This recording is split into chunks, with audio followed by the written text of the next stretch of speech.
안녕하세요, 독자님들. 경제용입니다. 오늘 2025년 6월 14일 토요일 서울경제신문 1면. 복잡한 경제 뉴스들 많죠?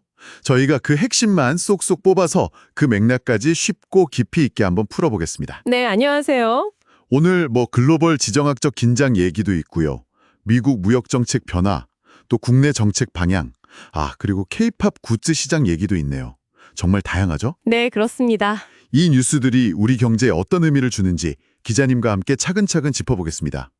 기자님 먼저 그 국제 정세부터 봐야 할 것 같아요. 이스라엘 이란 충돌 소식 이거 심상치 않은데요? 네, 맞습니다. 서울경제 일면에도 크게 다뤄졌는데 이스라엘이 전투기를 200대나 동원해서 이란 핵시설을 선제 타격했다는 거잖아요. 200대요. 와, 표적이 100여 곳이라고요? 네, 나탄즈 우라늄 농축시설 같은 곳들이요. 이란 군부 수뇌부 사망 소식도 있고요. 이란도 바로 드론 100여 대로 반격했고요. 즉각 반격했군요. 그렇죠. 근데 여기서 주목할 점은 역시 경제적 파장입니다. 국제 유가가 정말 바로 14% 이상 급등했어요. 14%요? 엄청나네요. 네, 그리고 국내 증시, 코스피도 거의 1% 가까이 하락했고요. 이게 뭘 보여주냐면 이런 지정학적 충돌이 원자재 가격이나 금융시장에 얼마나 직접적이고 또 빠르게 영향을 미치는지 그걸 아주 명확하게 보여주는 사례죠. 네, 단기적인 유가 급등도 문제지만 기자님 말씀처럼 이게 좀 길어지면 중동 불안이 장기화되면 우리 산업 공급망에는 더 큰 부담이 되는 거 아닐까요? 정확합니다. 에너지 가격 불안정은 기본이고요. 물류나 핵심 부품 수급에도 당연히 차질이 생길 수 있죠. 어떻게 보면 글로벌 공급망의 취약성이 다시 한번 드러난 셈이에요.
기업들 입장에서는 이제 위험 분산 전략, 이게 더 중요해지는 시점입니다. 아, 이런 외부 충격도 있는데 또 미국 쪽에서도 우리 기업들한테 부담 주는 소식 있네요.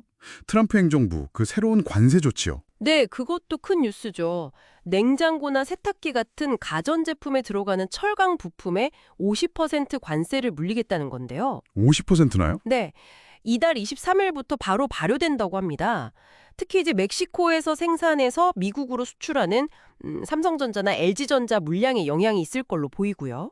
아, 우리 기업들 타격이 크겠네요. 그렇죠. 근데 여기서 더 봐야 할 점은 이게 그냥 철강이나 가전에만 그치는 게 아닐 수 있다는 거예요. 아, 또 있나요? 네, 철강이라는 게 사실 자동차를 포함해서 여러 산업의 중간재잖아요.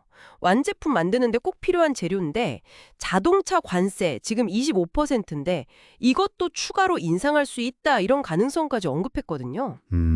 그러니까 이게 보호무역주의가 특정 품목 넘어서서 다른 산업으로 확산될 수 있다 이런 가능성을 좀 염두에 둬야 합니다. 와, 그러니까 중동 문제에다 미국 관세 문제까지 이게 겹치면 우리 기업들한테는 정말 이중고네요. 네, 맞습니다. 생산기지 다변화 같은 거 정말 근본적인 대응이 필요해 보이는데요. 그렇죠. 통상 환경 변화에 더 기민하게 대응해야 하는 시점입니다. 이런 국제적인 압박 속에서 그럼 국내 상황은 좀 어떤가요? 이재명 대통령이 경제계랑 만났다는 소식도 일면에 있던데요. 네, 국내 소식이죠. 이재명 대통령이 취임 9일만, 그러니까 어제죠, 13일이죠. 5대 그룹 총수랑 6대 경제단체장들을 만났어요. 아, 취임 초반에 상당히 빨리 만났네요. 네. 거기서 이제 규제 합리화를 약속했습니다. 불필요한 규제는 좀 과감히 정리하겠다 이런 의지를 보인 거죠. 최태원 SK 회장이나 이재용 삼성전자 회장 등도 긍정적인 반응을 보였고요. 어떤 의미로 봐야 할까요? 아무래도 새 정부 출범 초기에 경제계하고 소통하면서 규제 완화 메시지를 던졌다는 점, 이게 중요하죠. 기업 투자를 좀 활성화하고 경제 성장을 위한 환경을 만들겠다. 이런 정책 방향성을 보여주는 초기 신호로 해석할 수 있습니다. 네, 신호탄 같은 거군요. 그렇죠. 물론 앞으로 구체적인 규제 완화 내용이나 그 속도가 어떻게 될지는 좀 지켜봐야겠죠. 알겠습니다. 외부 환경은 좀 불안한데 내부적으로는 이렇게 성장의 돌파구를 찾으려는 움직임이 있는 거네요. 아, 근데 또 다른 측면에서 우리 경제 활력을 보여주는 소식도 있어요. K-팝 굿즈 시장, 이게 1조 원을 돌파할 거라는 전망, 이거 진짜 놀라운데요? 네, 저도 이 기사 봤는데 정말 대단하죠.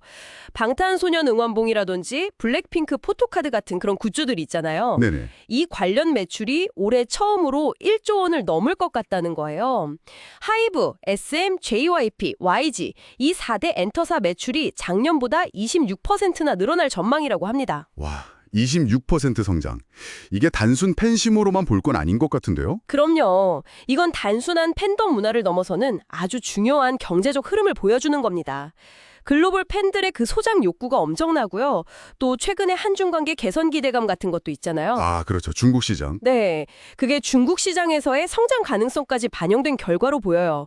문화 콘텐츠가 어떻게 이렇게 강력한 소비 시장을 만들고 부가가치를 창출하는지 보여주는 아주 좋은 예시라고 할 수 있죠. 정말 K 콘텐츠의 힘 대단합니다. 네, 오늘 서울경제신문 일면을 통해 살펴본 내용들을 좀 종합해보면요. 국제정세 불안정, 예를 들면 유가급등 같은 거요. 그리고 미국의 보호무역주의 강화, 그러니까 관세 확대 같은 외부적인 도전 요인이 분명히 있습니다. 그런데 또 국내적으로는 새 정부의 규제 완화 의지라던가 또 K-팝 같은 문화산업의 지속적인 성장세, 이런 것들이 동시에 나타나고 있는 거죠. 네, 상반된 흐름이 공존하네요. 맞습니다. 그래서 우리 경제와 기업들이 이런 복합적인 환경 변화에 앞으로 어떻게 적응해 나갈지 이게 정말 관건이라고 할 수 있겠습니다. 네, 그렇군요. 이렇게 글로벌 거시 환경부터 국내 정책, 또 K-팝 같은 특정 산업 트렌드까지 정말 다양한 요인들이 얽혀서 우리 경제에 영향을 미치고 있다는 걸 다시 한번 확인했습니다. 오늘 저희가 짚어드린 서울경제신문 일면의 핵심 내용들, 독자님께서 경제 흐름을 이해하시는데 조금이나마 도움이 되었기를 바랍니다. 네, 도움이 되셨으면 좋겠습니다. 결국에는 그 외부 환경 변화에 잘 적응하는 것, 그리고 동시에 K-팝 같은 우리만의 강점을 잘 키워나가는 것, 이 사이에서 어떻게 균형을 잡아나가야 할지, 이게 앞으로 우리에게 주어진 중요한 화두가 아닐까 싶네요. 오늘 이야기는 여기서 마치겠습니다. 네, 감사합니다.